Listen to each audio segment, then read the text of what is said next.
We've been looking at different kinds of feelings and thoughts that we bring to God during this sermon series entitled Unfiltered, Seeking God with the Honesty of the Psalms. And I don't know about you, but I find it liberating to know that I can feel angry with God sometimes, that I can grieve with God, that I can express my deepest longings, my hopes, my fears. And I hope that this series has helped you to open up with God and with others about what's really going on inside you during these challenging times. But now in Psalm 66, the writer reminds us that life is not meant to be a joyless affair either. And with all the challenges we're living through right now, we may wonder if it is appropriate to feel joy. In fact, joy is the inheritance and the gift of God's people. And Psalm 66, that's written by one who had probably seen plenty of hardship, plenty of pain, offers us several pathways to joy. We'll hear more about that in just a moment. But let's begin with verses 1 through 4. Make a joyful noise to God, all the earth. Sing the glory of his name. Give to him glorious praise. Say to God, how awesome are your deeds. Because of your great power, your enemies cringe before you. All the earth worships you. They sing praises to you. Sing praises to your name. I want to begin by unpacking this beautiful psalm with this thought, that there is joy in awakening to who we are in God. There's joy in awakening. Verse 4 says, make a joyful noise to God, all the earth. Sing to the glory of his name. That single sentence awakens us to a universe of truth. It tells us that there is a reason why the earth and why billions of other worlds are here, and that reason is God and his love, a God of awesome deeds, a God of great power. And it tells us about the character of God, that God and joy belong in the same sentence, that God inhabits joy. I love to quote Teilhard de Chardin, that Jesuit priest and scientist, who said once, joy is the most infallible sign of the presence of God. The psalmist tells us that the fulfillment of our existence is to really know and to worship the Creator. He says, all the earth worships you. They sing praises to you. And whether the psalmist is pondering the natural world and heaven and earth, which by its very existence tells of the glory of God, and I'm thinking of Psalms like Psalm 19, the heavens declare the glory of God, or whether the psalmist is thinking about a future age in which the whole of creation knows God and therefore worships God, it doesn't really matter. The invitation is the same here. The invitation is to return praise to the Creator, to know that God is your greatest joy, and that each person you meet, that every creature that you encounter, and every one of the hundreds of billions of stars in the night sky can be rightly called, just like you, one of God's awesome deeds. That's the truth that the psalmist wants to awaken in you and me, that you and I are awesome deeds of God. Now I want you to say to yourself right now, I am one of God's awesome deeds. And if you've got somebody else in your family next to you right now, maybe your pet, you can say you are one of God's awesome deeds. So there is joy in awakening to that truth. And secondly, in this psalm, we learn this, that there is joy in remembering. There is joy in remembering. Let's look at verses 5 to 12. Come and see what God has done. He is awesome in his deeds among mortals. He turned the sea into dry land. They passed through the river on foot. And there we rejoiced in him who rules by his might forever, whose eyes keep watch on the nations. Let the rebellious not exalt themselves. Bless our God, O peoples. Let the sound of his praise be heard. Who has kept us among the living and has not let our feet slip? For you, O God, have tested us. You laid burdens on our backs. You let peoples ride over our heads. We went through fire and through water, yet you have brought us out. to a spacious place. The psalmist is recalling God's deliverance. The psalmist is remembering what God has done. He could be remembering the deliverance of his people from Egypt as they passed safely through the sea. Or he could be remembering how Israel crossed over the river Jordan into the land of promise. These memories remind us of all the countless rivers, all the crossings which we must make in this life as well. And the psalmist celebrates those safe crossings, the navigation through dangers, of challenging obstacles, of working together and making it through by God's grace. Notice that the psalmist experiences these things as a test. He calls them tests, and he uses the imagery of slavery in Egypt, those times in which we carried burdens on our backs, or when people rode over our heads, the psalmist says, a passing through fire and through water, and finally into what he calls a spacious place. I love that phrase. When the psalmist says to God, "You let these things happen," I want us to remember that this is not an indictment so much. It's an affirmation of faith that no bad things that happen are beyond God's sovereignty. It's a way of saying that God is ultimately in control of all things. All things, even bad stuff, must ultimately serve God's purpose. And that takes us back to Romans 8:28. Go back and read that great verse. It's thought that the psalm was actually written by King Hezekiah. And Hezekiah was probably referring not just to Egyptian slavery, but to the later threat of an Assyrian invasion of Jerusalem in 701 BC, and God's answer to Hezekiah's prayer with deliverance. It's an amazing story, and we read it back in our study of Chronicles. It's difficult for many of us to relate to the actual experience that Hezekiah is probably describing, an experience of deep fear, the possibility of invasion, maybe the enslavement of one's peoples, the oppression and invasion into one's own land. There ain't many of us who have actually lived with the very real fear that our family, that our people, that our culture could be displaced or literally wiped out. Not many of us have had that experience, but this was the experience of Hezekiah and his people. It was the experience of enslaved Africans who were taken against their will to North America. It was the experience of Native Americans whose land was taken by European settlers, of Jews who endured the terror of Nazi concentration camps, of Palestinians whose homes and land were taken after the Six-Day War. I'm thinking about the 12 Hong Kong protest leaders who have suddenly just disappeared. No one knows where they are and are presumed to be, hopefully, just in prison. Many of our Cameroon members have family who have experienced severe persecution back in their homeland from their government. And thousands of Syrian refugees still live in exile around the world from their own war-torn country. Did you know that as of June of this summer, there are currently 70.8 million people who have been forcibly displaced from their homes, 25.9 million refugees, 41.3 displaced in their own countries, and 3.5 million asylum seekers. And yet in every case, and this gets back to the theme of our morning, there are stories of resilience and stories of joy. When the Tome family, among the first Syrian refugees who came to Canada, were granted citizenship last year, the mother of that family said, it's joy, as her face filled with emotion. We didn't have any idea where we were going to be. We were just living day by day, but now they've been received and welcomed, and they have a home again. It's a day that she would always remember.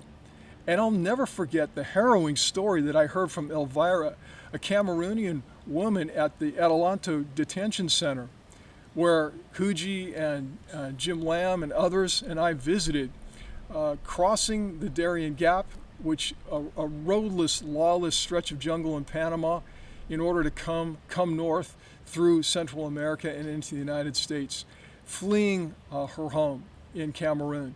And yet she was filled with faith. She was inspiring other women in that detention center to wait and to pray to God. An incredible woman. And we've just recently learned that Elvira was released and is now living with family in Ohio, and we praise God for that.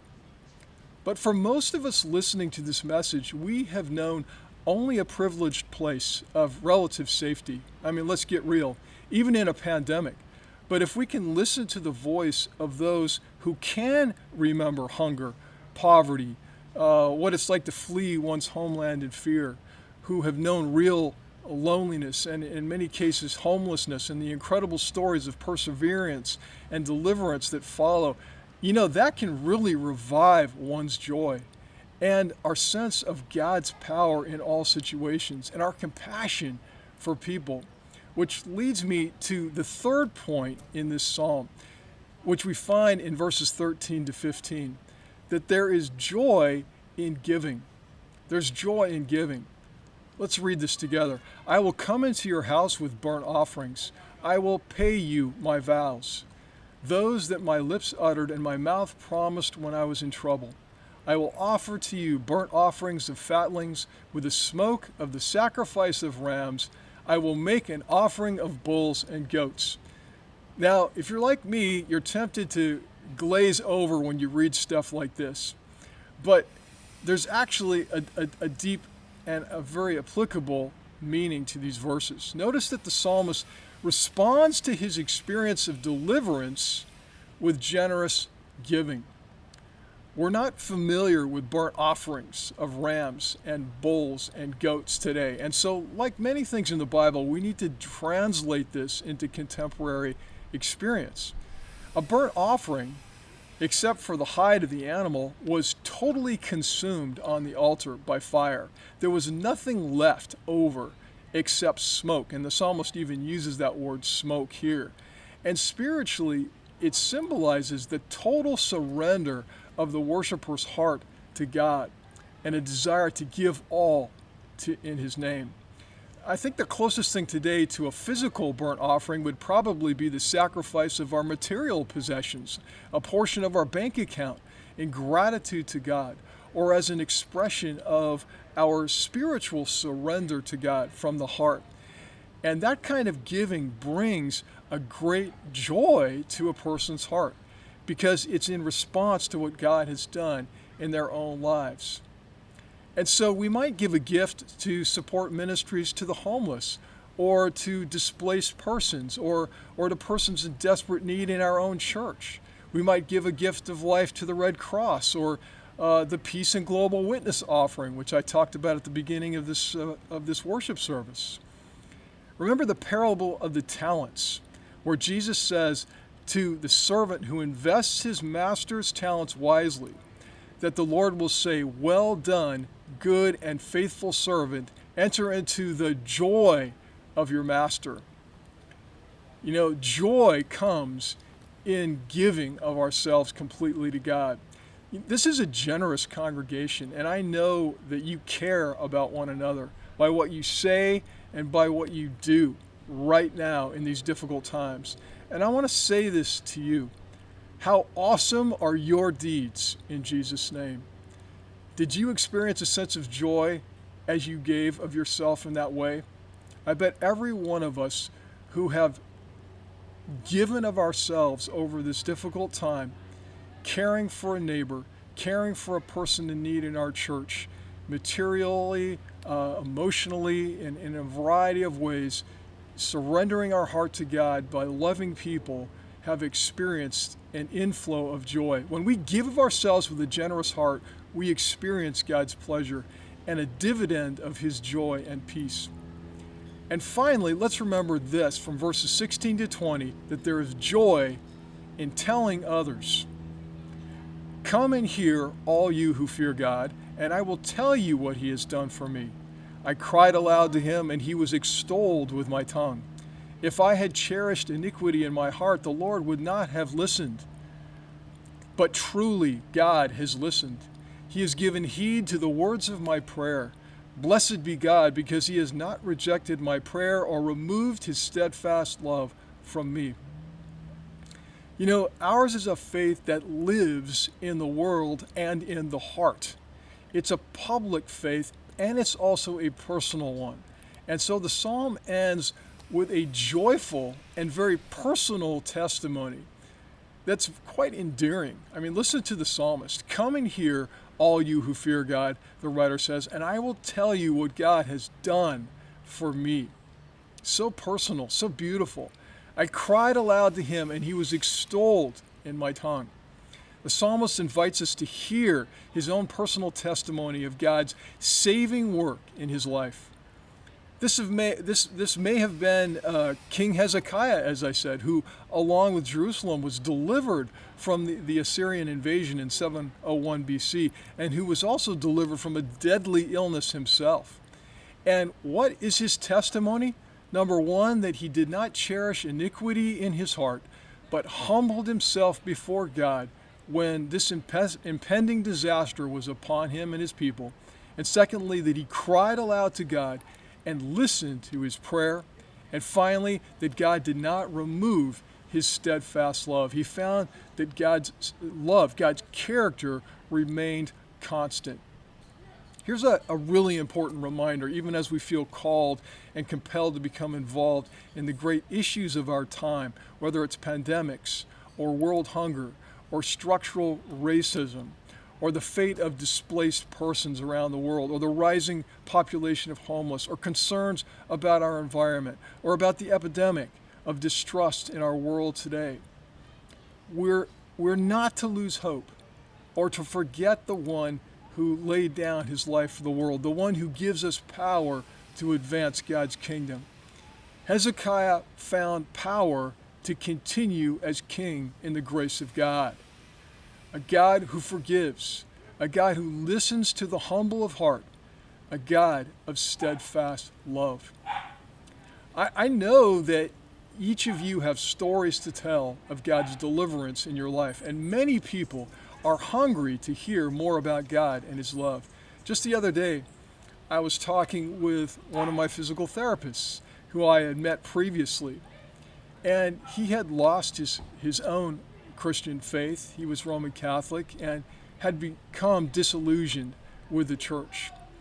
And we've had some conversations, but he still seems to be searching, and I sensed a prodding from God to confess my own struggles, that the church has at many points in its long history departed from Jesus' word and way. And I confessed that to him, that I knew that, and that I too experienced some doubt at his age, and I still have questions for God at times. At the end of the session, he asked if I wanted to ice my shoulder, which is what I normally have done in the past, but in the last couple of sessions I've been skipping it in the interest of time. But there was a still small voice that said to me, "Ask for the ice." So I went down to sit down in a room where they normally bring the ice in, and he brought the ice in. But instead of leaving, as he would normally do for the next 10 minutes while my shoulder was cooling down, he actually sat down with me and we continued talking about God and the scriptures and life for the next 10 minutes. I was just smiling inside.